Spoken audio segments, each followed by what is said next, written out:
morning, beautiful people. Welcome back to the second hour of LoveBabz, LoveTalk.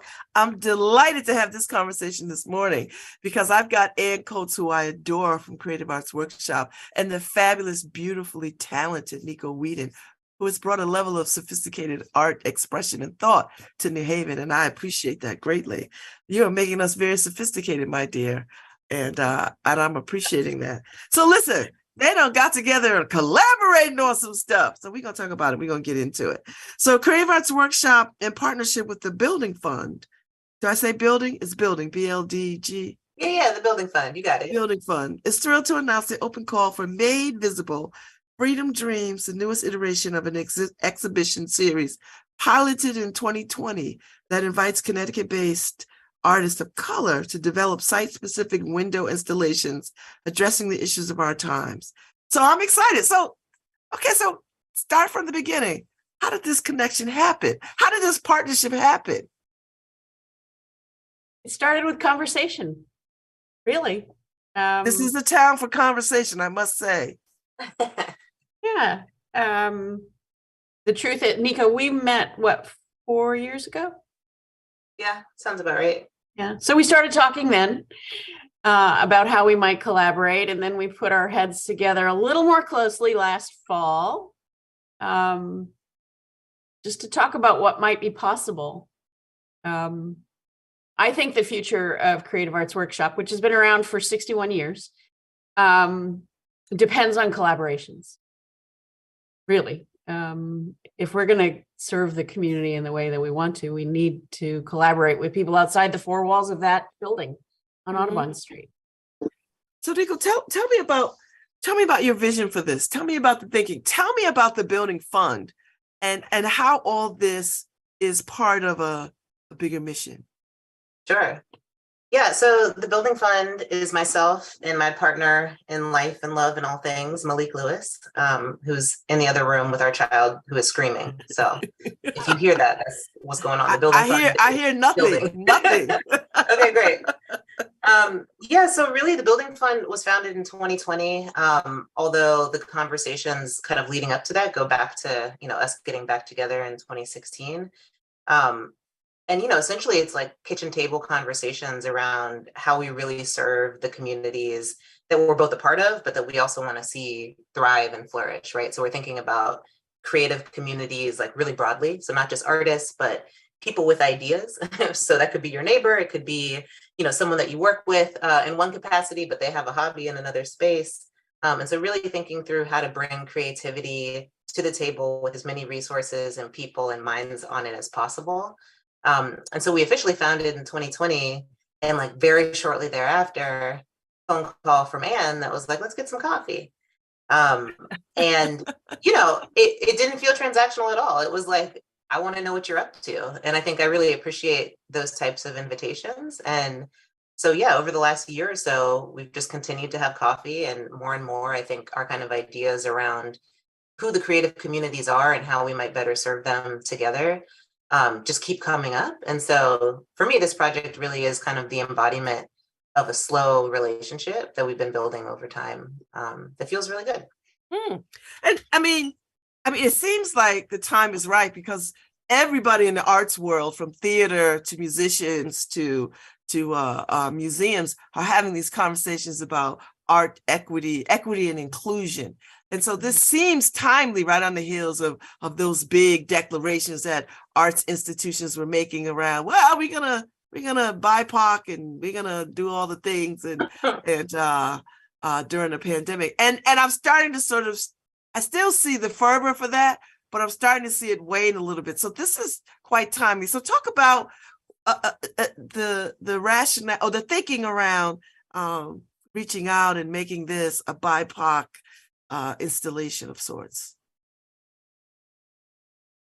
Shall I lead off? And yes, go, Ms. Coates, go. So the wonderful thing about this collaboration, first of all, I think it's about relationship and not reaction. And we're sort of leading with that. So when Creative Arts Workshop shut down, like everybody did in March of 2020, we realized that we still had an opportunity in our exhibition space, which has this glass wall that fronts Audubon Street to continue to program, even though we were all at home. And we came up with this idea of using that and using the platform that Creative Arts Workshop has to bring forward work and voices that perhaps had not historically been represented at CAW. And so we put out a call in 2020 for work by artists of color to exhibit in that space. And actually, Nico was on the jury of that first exhibition. Right. And then the idea just kept going. And I made a commitment that we were going to do that exhibition or some variation thereof every year in February. So that let us put a toe in the water together with the building fund. I love Nico, it. I'm going to let you take it. Totally. Yeah. And I mean, I would say, like, and I'm speaking for me, the person, Nico Wheadon, right? Because I do a lot of different things in different spaces. And I agree with you, Babz, that there has been a current or like a shift in people's kind of, you know, both their like personal focus, their philanthropic focus, all the ways that Black communities of color in this moment, are being resourced in the ways that we like have wanted to be and needed to be and deserved to be resourced all along. And so I think for Building Fund, it's less about this moment and more about responding to all of the systems that make it such that people of color, creatives of color, don't necessarily feel that they have access to the resources to kind of bring their ideas to scale or to community, right? And so I think for us, it's very much like just doubling down on the thing that we know to be true, which is that so much creativity and innovation comes from communities of color. And whether or not we're able to see it is about perception and perspective, right? And so I think what's really exciting, you know, as Anne mentioned, is like thinking about Audubon Street as being the hub of New Haven, well, one of the hubs of New Haven's arts districts. And wanting to see more people that look like us really inhabit that space, own that space, see themselves reflected in that space, if it is going to be, you know, an arts district of, by, and for New Haven. And so Anne is the perfect person to think about this with, because she was already making gestures and kind of, you know, thinking about how to be critical about the street and the boundary between the street and the institution. And so we just see this project as a way to really kind of bring some of those ideas home. I love it. So tell me about the theme, Freedom Dreams. Tell me about what that means and where's it from? Yeah. So Freedom Dreams, you know, I'm going to credit Robin D.G. Kelley, author, professor, who's author of Freedom Dreams, The Black Radical Imagination.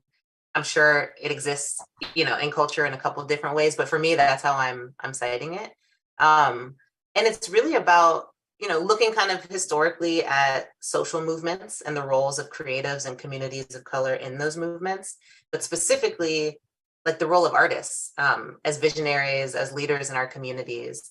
And so originally, you know, there's an exhibition that I did, was it earlier this year? Time is crazy. Time is so crazy. It was earlier this year at the Samuel Dorsky Museum, which is in New Paltz. And, you know, it was a really short exhibition, but it was really fun to kind of dive into this sense of like, what would artists build if they had a blank canvas, you know, as opposed to necessarily looking at history and saying like, this is all the stuff that's broken, let's try and fix it. It's like, what are our visions for utopia? What are our visions for a world that is all those things that you said, that is inclusive, accessible, representative of all of our diverse communities? And so really building a space with artists at the center who are making some bold proclamations about what that looks like. And so I kind of left that exhibition like wanting more, right? Because it was short, because it was far from home, right? And I was like, what are the artists in New Haven contributing to this conversation? Because I know they are. What are the artists in the region contributing to this conversation? And so Anne was really open enough to say, you know, why don't we continue the conversation here at Creative Arts Workshop? It's a conversation we're already also considering, and how might we use the window as a kind of space to experiment? And so that's really how, you know, the theme kind of went from reading a book a couple of years ago, being really affirmed, right? And saying like, yes, like artists are the people that are out here that are helping us to envision the alternative to like the shit show that is the reality that we've inherited. How do we follow them? Like, how do we walk in step with artists into the future and build the world that we want to live in? So for me, that's like how the theme manifests. but it's also open. We'll see what people come up with in this open call. I'm really excited to see what artists suggest. I love it.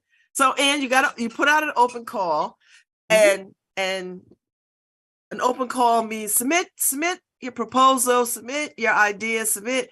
Now, is this for new artists, any artists, people who call themselves artists, might not know they're artists, but could be artists? And what do you hope that you'll see? Do you have, or are you even thinking about what you'll see? Just like, oh, we'll see what we see. Tell me a little bit about who is this, who can do this, and what do you hope to get? Ultimately, I hope we get way more than we can imagine, because that, to me, shows the promise of the future. My hope is that the work with the Building Fund doesn't end with this exhibition, but it actually continues for a couple years. Yeah. As it iterates, as we explore, and as we use, I sort of see Creative Arts Workshop as a platform, as a place, and as this container. And you can't see my whole body, but I'm holding a big container. And our job is to hold the container, keep it open, keep it not cracked, right? So that things can happen. And so one of the things that happened with the first open call for Made Visible back in 2020 is that it introduced us to artists with whom Creative Arts Workshop had no relationship before. And we continued that relationship even if they didn't make it into the first exhibition. Maybe they made it into the second one, or maybe they became teachers. Maybe they became thought partners. And that's what I hope happens. At, CAW, I see as a couple of things. One, it's a place to create art. It's a place to exhibit art, and it's a place to engage in that. And that's what makes us unique. We show it, we make it, we talk about it. It's sort of, I don't have preconceived notions about what comes out of this. But I wonder, can I hand this to Nico for a second? Nico, you said something the other day that was so beautiful about the sort of deinstitutionalization that we're making possible here. Yeah. I can't remember exactly what I said because I'd be talking, but I think that I do that all the time. I think the premise of it, right, is that I think especially for a lot of emerging artists, and this hopefully gets to your question too, Babz, is like, I think for a lot of emerging artists, there is this tension with institutions, right? It's like, we don't know how to exist in relation to institutionalized space. We don't understand the bureaucratic processes, of how we're either included or excluded. And so I think a big part of what this project hopes to do is like make all of that transparent, right? So from the kind of installation of the projects themselves, so thinking about what it means to walk by a space that's empty one day and the next day all of a sudden an exhibition is up, but you have no idea how that happened. We're really trying to make that kind of interim moment of like producing the thing a moment of learning, a moment of exchange, a learning of dialogue with the community. So it's almost like open studios, but installation of an exhibition. And so I think it's not just visual artists that should apply, in my opinion, right? Like I'm thinking of folks that maybe have, a background in performance art, and they're interested in doing something that has a bit of an embodied element to it, right? That, maybe there is a moment where you walk by and you see someone, doing movements and gestures, and that's a way to invite someone into CAW to then see something that's maybe more traditionally visual art, right? And so I think, as Ann said, we're totally open to what we might see. And I think we're learning through this open call what people are interested in seeing in CAW, right? So I think it's a bit of not give and take, it's a dialogue around the ideas themselves. And so I would hope we see a diversity of folks apply at all levels of experience, because I think the other thing that is part of this is, that we'll be working hand in hand with the artists, right? So it's not just dropping someone in a space with a hammer and a nail. It's the idea that, we're there, and we're there to be thought partners and to be in dialogue about how you're doing what you're doing and why you're doing it. So the answer is like, let's see, but it's not closed. The open call is certainly open. Oh, I love it. And so as I read the, because I'm on your website, the Creative Arts Workshop site, and it's all there, right? How to apply and all the things. And it talks about the selected artists will receive a $750 stipend to cover materials and the creation of the work and the participation in an online program, and then direct support from guest curators, the blog fund, and CAW staff with the marketing, installation, development, and programming of exhibition. So to me, this sounds like an artist's dream. Like this sounds, and I don't know about this part of art installation, but I do know that I hear artists all the time who feel left out, and this sounds very welcoming and inviting. And they're not left, to your point, Nico, with just a hammer and a nail and like, go do your little thing. So how important is that to make artists feel welcome and supported? It's everything. Yeah. Me. Not to oversimplify it, but it is everything. And I think one of the ways what I hear is artists often are asked to do things for free, uncompensated, unrecognized. Drop your work off and then come pick it up when it's over. And that's a gross exaggeration. But I think that we tried to lead from the very beginning about access. So this is a fee-free open call. And that's worth remarking on a little bit, because a lot of open calls, you have to pay a fee to enter to be considered. Wow. And that is a huge barrier for a lot of artists. And so I decided when I started at CAW that we would remove that flat. And we have. And then the notion that, and the stipend of $750 is real. It's, to me, it's not sufficient, but we're building something. And that depends on funding. But it's a recognition of the value of the artist's time and of work, not just producing the work, but participating in a conversation about it. I love it. So Nico, I'm intrigued by the performative part, because I don't know if that ever gets in these kinds of conversations when these artist calls come out. Usually we're always thinking about mixed media, visual arts kind of thing. So this opens the channel, I think, a bit wider for folks. So talk a little bit about that thinking. Are you going to apply, Babz? I have a thought. Okay, I see you thinking. Yeah, well, I mean, so I think, there's a couple ways I'll answer this. I teach and I've taught, in MFA and BFA programs for like the last decade or so.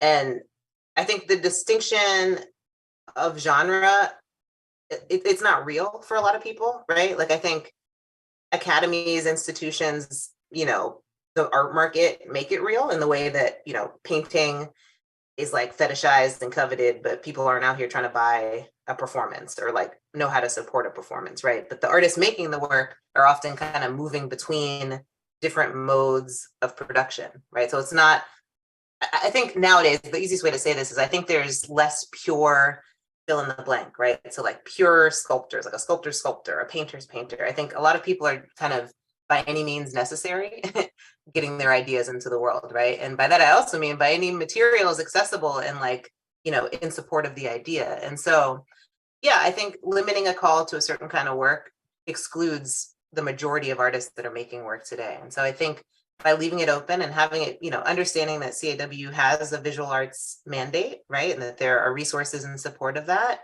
but that it also has a mandate in service of creative community, and that encompasses so much more than what we might make in like a 2D or even, a 3D space. And so, yeah, I think in general, it's just us being open and again, seeing what comes to us and understanding the limit of our ability to support it. Because I think that's real, right? Like, and, and I do not have the background of supporting like a full theatrical production in the window. So that's probably not what we're trying to do. But I'm just being real, right? I think it's like, but being open to the fact that someone might describe what they do as performance, even though it has a visual component. And so, yeah, I think it's a moment of learning for all of us, if I'm honest. Yeah. So just an aside, our charter, Creative Arts Workshop charter, allows for the performing arts. Is that great. not cool? Not kidding.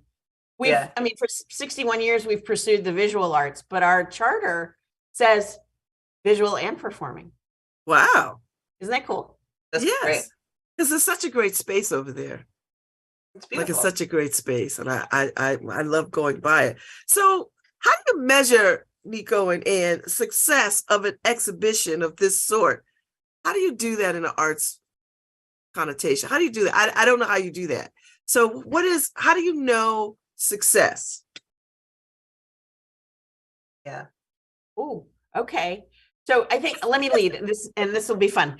I think one of the things that we're seeing in this whole thing is the deinstitutionalizing of this process. And that's part of the beauty of us in this project together in partnership, because I represent, even though I'm a visual artist way in my spare time, I represent the institution, right? But Nico's bringing the creative side. So as an institution person with my hat on, I look at how many people apply and what the variety is that, in the applications. I'm going to look at how many people come to the exhibition, whether they look through the window or they go inside. We still need to figure that out. I also have my office window looks out on the street.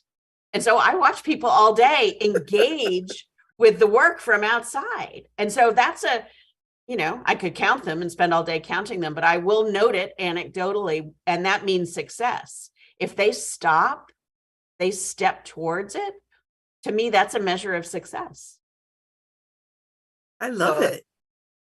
And I would just add to that, because I think, for me, the answer is really simple. It's like that artists feel seen and supported in the process, right? And I think that's like at the core of everything else that I might say, which is like, it's not successful if artists don't actually understand the platform to be the thing that we've designed it to be, right? Which is to put their voice, their ideas, their visions at the center of the work that is, the currency of both the Building Fund and CAW, right? And so I think finding ways to figure out if that's the truth is like, kind of core to what I imagine the immediate work following the exhibition would be. And then I think support, and I mean that both in terms of, we've applied for some grants to kind of try and do this thing together longer term. If we get it, that's like a form of success, right? Because it's a belief in the idea and a belief in our ability to execute it.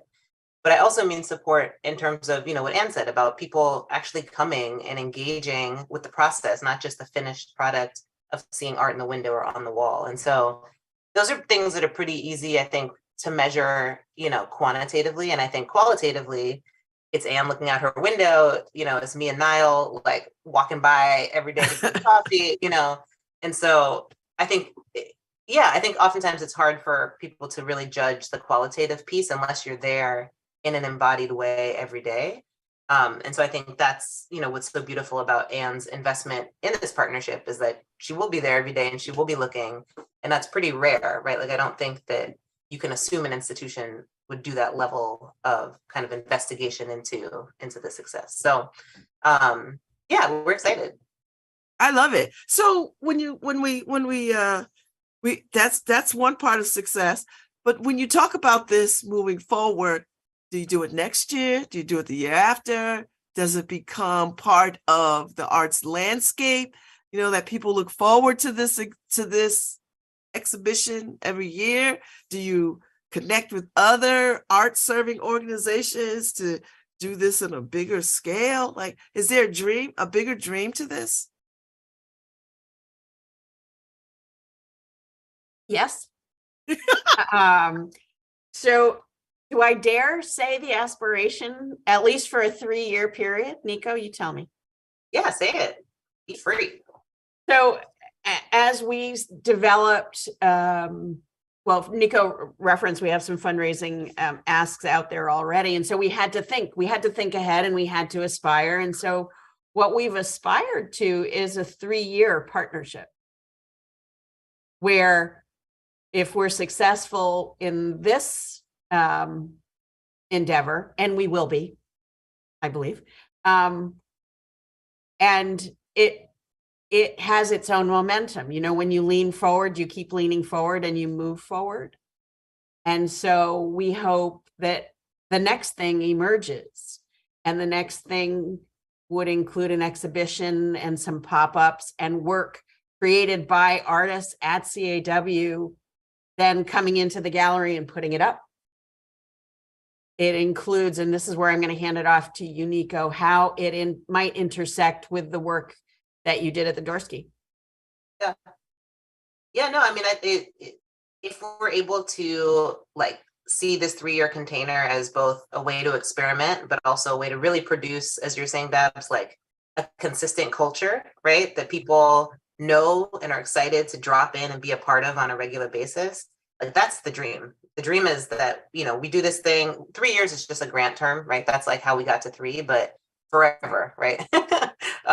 You know, I think it's easy to talk about manageable bite-sized, you know, amount of time. And so, yeah, I think, you know, also speaking to your question around partnerships, I think is the idea that we know that the artist projects would be enriched with support from other local arts and cultural organizations. And especially because Freedom Dreams draws roots from the literary arts, we're also thinking about, you know, partnering with literary arts organizations in New Haven, right? And I think when I think about access and when I think about the ways that art, even in the way we're trying to design it, can still be inaccessible for folks, because it's still like, I'm looking at a thing and I don't understand it, right? Like, I want to understand it, but like it does something to me, I got to go. Thinking about the ways that we can also open other doors into the project, and that the literary arts, you know, is a door that for our communities feels much more accessible at times, right? And so, yeah, I think we're excited to kind of continue imagining that, all of that in partnership with other folks as some of these dollars come in, you know? I want to ask, do you know, as you're writing these grants and putting your hat out there for funds, is this still a good time for art serving organizations, artists? Is the money out there? Do you see it? Is it real? I see it. Well, okay. I believe so. And we got our first indication that this is a great idea and worth funding, and that there may be more out there. The City of New Haven's Neighborhood Cultural Vitality Grant Program invested in this project.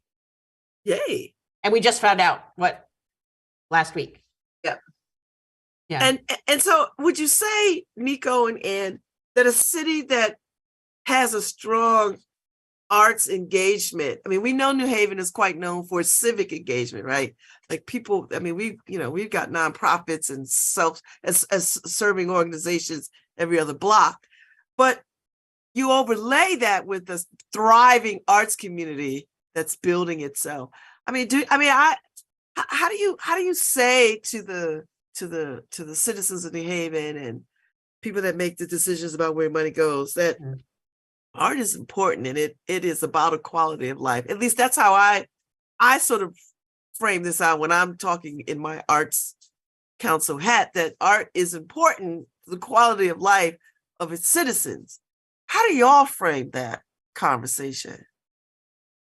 Yeah, that's such a great question. And I think it's like show, don't tell for me, right? Like, I think it's like, you could say it up the wazoo, but for people to actually like believe you, they have to experience it and enjoy it and want to have it and to come back over and over and over again, right? And so that goes back to the culture building piece, which, you know, I think, yeah, there's some work to do in New Haven. As you said, I think there's like so many organizations, so many different served communities through those organizations, but whether or not it's linked, and they're linked under the umbrella of a broader culture of like, you know, this is what you might be able to do Monday, Tuesday, Wednesday, Thursday, Friday, Saturday, Sunday in New Haven, is, it's a different question, and how the arts play into that is, a very different question. And so, yeah, I think part of it is like, what we hope to do in this project is connecting people with their own creativity, right? And I think that's a way of show, don't tell,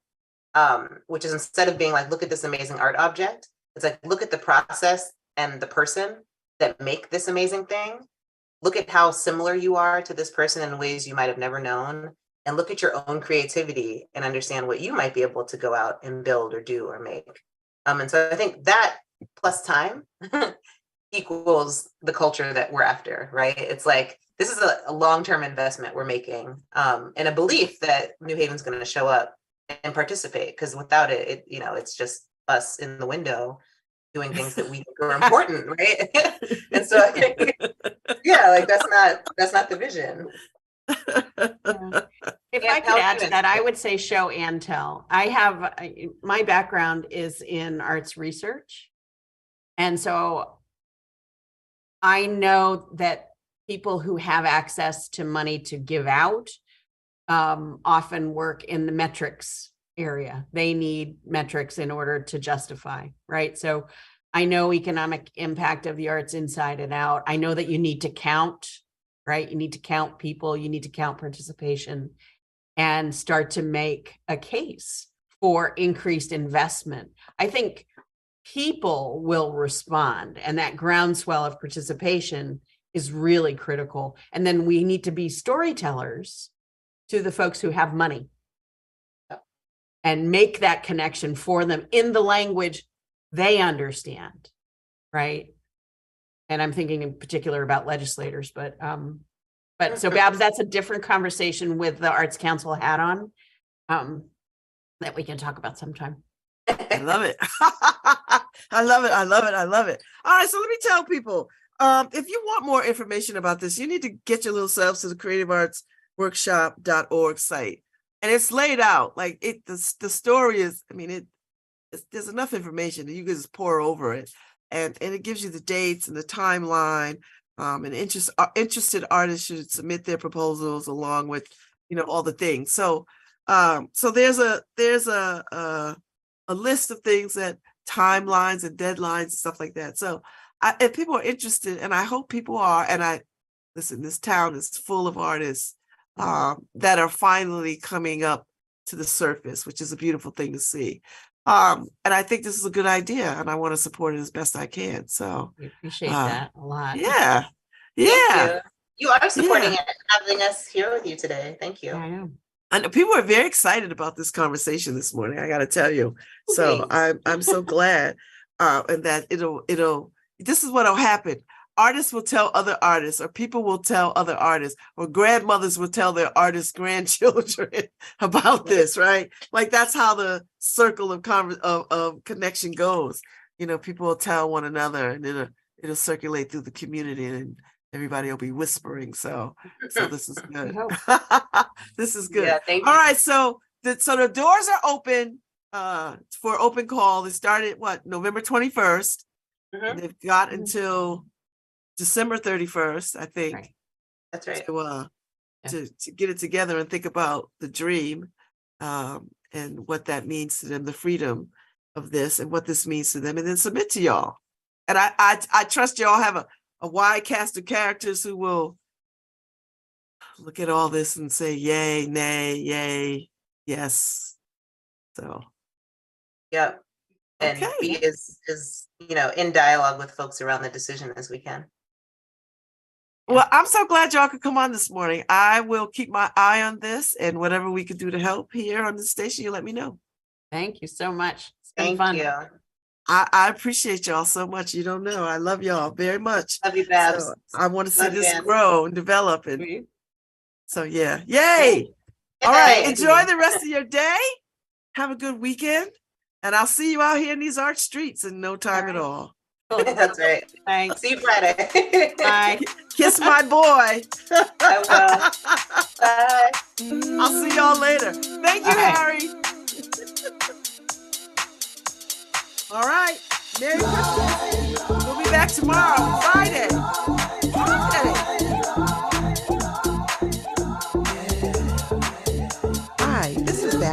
Vibrant from New Haven, Connecticut, and you're listening to WNHHLP 103.5 FM, streaming live at newhavenindependent.org.